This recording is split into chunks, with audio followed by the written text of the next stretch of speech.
ఎడారిలో సెలయేర్లు. జూన్ 29. దానిలో మాకు కనబడిన జనులందరూ ఉన్నత దేహులు. సంఖ్యాకాండము 13:32. అక్కడ వాళ్ళకి కనబడిన వాళ్ళంతా దీర్ఘకాయులే, రాక్షసులే.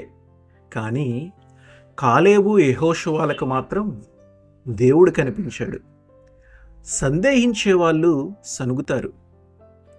అక్కడికి మనం వెళ్ళలేం. నమ్మకం ఉన్నవాళ్ళైతే పదండి, వెంటనే బయలుదేరిపోయి దానంతటినీ స్వాధీనం చేసుకుందాం. అది మన శక్తికి మించింది కాదులే అంటారు. ఉన్నత దేహులు అంటే మనకి అడ్డుగా నిలిచే గడ్డు సమస్యలే.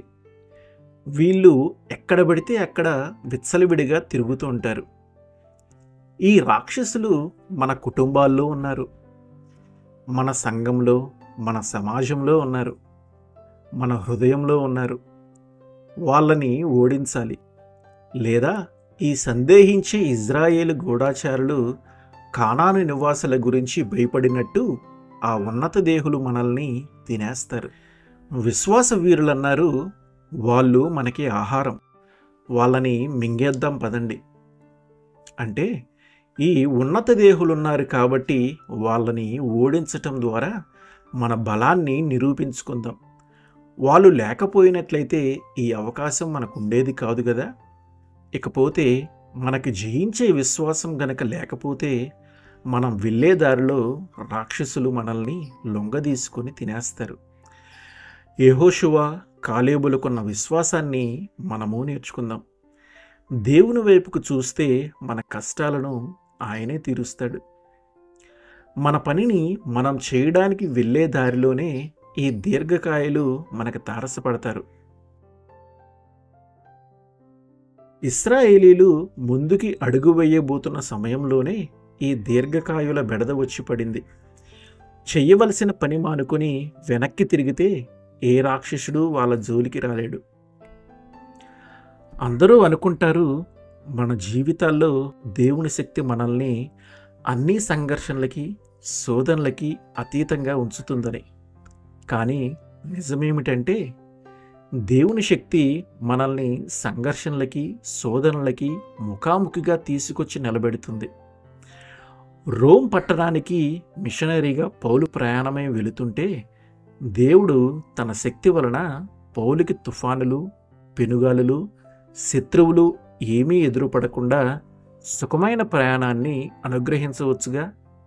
కానీ జరిగింది ఏమిటంటే ఆ ప్రయాణమంతా పౌలుని పీడించే యూదులు, భయంకరమైన గాలివానలు, విషసర్పాలు, ఇహలోకపు నరలోకపు శక్తులన్నీ ఏకమై పౌలుకి అడ్డు వచ్చాయి. తప్పించుకోవటం ఎంత కష్టమైపోయిందంటే చివరికి పౌలు తనంతట తానే ఓ చిన్న కొయ్య ముక్క సహాయంతో ఈదుతూ ఒడ్డు చేరవలసి వచ్చింది. మరి అంతులేని శక్తిమంతుడైన దేవుడు మనకున్నాడు కదా. అవును, ఉన్నాడు. అందుకనే పౌలు అంటాడు కదా, మనకిక బ్రతుకు క్రీస్తే అని. అలా నిర్ణయించుకున్న క్షణం నుంచి చాలా క్లిష్టమైన పరిస్థితి మొదలైంది. ఆ పరిస్థితి అతడు చనిపోయేదాకా అలానే ఉంది. అయితే క్రీస్తు శక్తి వల్ల పౌలు ప్రతిసారి ప్రతి శ్రమ నుండి విజయుడై నిలిచాడు. ఈ పరిస్థితిని పౌలు వర్ణించిన తీరు, వాడిన భాష మరపురానిది.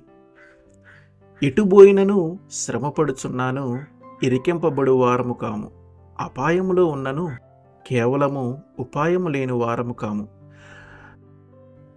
తరమబడుచున్నను దిక్కులేని వారము కాము, పడద్రోయబడినను నశించు వారము కాము. యేసు యొక్క జీవము మా శరీరమందు ప్రత్యక్షపరచబడుటకై యేసు యొక్క మరణానుభవము మా శరీరమందు ఎల్లప్పుడూ వహించుకొనుచున్నాము. 2 కొరింథీ 4:8, 9, 10. ఇది ఎంత కఠినమైన అంతులేని కరకు శ్రమ. హెబ్రీ భాషలో పౌలు వర్ణించిన ఆ కష్టాలను ఇంగ్లీష్లో నుండి తెలుగులో అనువదించటం చాలా కష్టం. 5 దృశ్యాలు కనిపిస్తున్నాయి ఇక్కడ. మొదటిది శత్రువులు అన్ని వైపుల నుండి చుట్టుముట్టడం. అయినా పౌలును నలిపేయలేకపోవటం.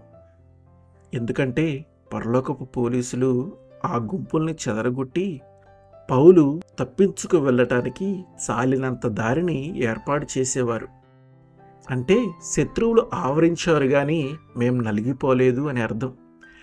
రెండో దృశ్యం ఏమిటంటే దారి పూర్తిగా మూసుకుపోయింది కానీ ఎలాగోలా దారి చేసుకొని వెళ్ళాము అన్నది. తరువాత చెయ్యాల్సిన అడుగేమిటో కనిపించేంత మట్టుకు చిన్న కాంతిరేఖ ప్రసరించింది. మూడో దృశ్యంలో శత్రువు వెన్నంటి తరుముకు రావటం, పౌలును కాపాడేవాడు మాత్రం అతన్ని విడిచిపోకుండా అతని ప్రక్కనే ఉండడం.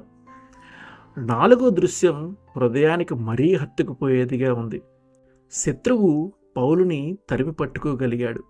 చాచిపెట్టి ఒక దెబ్బ కొట్టి పౌలును పడగొట్టాడు. అయితే అది చావు దెబ్బ కాదు. పౌలు మళ్ళీ పైకి లేవగలిగాడు. కింద పడ్డాడు కానీ లొంగిపోలేదు.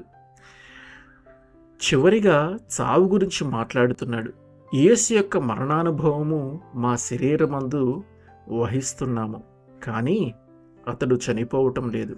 ఎందుకంటే యేసు యొక్క జీవము అతన్ని ఆదుకుంటున్నది. ఆయన పని పూర్తి అయ్యేదాకా ఆ జీవమే అతన్ని బ్రతికిస్తూ ఉన్నది. ఎంతోమంది దేవుని మూలంగా స్వస్థత పొందే అనుభవాన్ని ఎందుకు పోగొట్టుకుంటున్నారంటే పోరాటం లేకుండా అదంతా తేలిగ్గా తమకి దక్కాలనుకుంటున్నారు వాళ్ళు. పోరాటం చెలరేగినప్పుడు, యుద్ధం చాలా కాలం జరుగుతూ ఉన్నప్పుడు వాళ్ళు నిరుత్సాహపడిపోయి లొంగిపోతుంటారు. తేలిగ్గా దొరికేదేది దేవుని దగ్గర లేదు. పరలోకపు కొట్లలో చవక రకం సరుకులేమీ లేవు. దేవుడు తన దగ్గర ఉన్నదంతా త్యాగం చేసి తన విమోచనను మన కోసం సిద్ధం చేశాడు. కష్టకాలాలు విశ్వాసాన్ని నేర్పే పాఠశాలలు, వ్యక్తిత్వానికి మెరుగులు దిద్దే కార్ఖానాలు. మనం మానవపరమైన శక్తిని అధిగమించి మన మానవ శరీరాల్లో దైవశక్తిని ధరించుకోవాలంటే కానుపు నొప్పుల్లాగా ఎంతో కష్టపడాలి. చెమట, కన్నీళ్లు ప్రవహించాలి. పాత నిబంధనలోని పాత ఉదాహరణ తీసుకుంటే మోషే చూసిన పొద మండుతూ ఉంది కానీ కాలిపోవటం లేదు. కష్టాలకు గురవుతున్న దేవుని ప్రియకుమారులారా, మీకు నమ్మిక ఉంచగలిగే శక్తి ఉంటే మీరెన్నటికీ పడిపోరు. స్థిరంగా ఉండండి. దాసోహం అనవద్దు. ఆమేన్.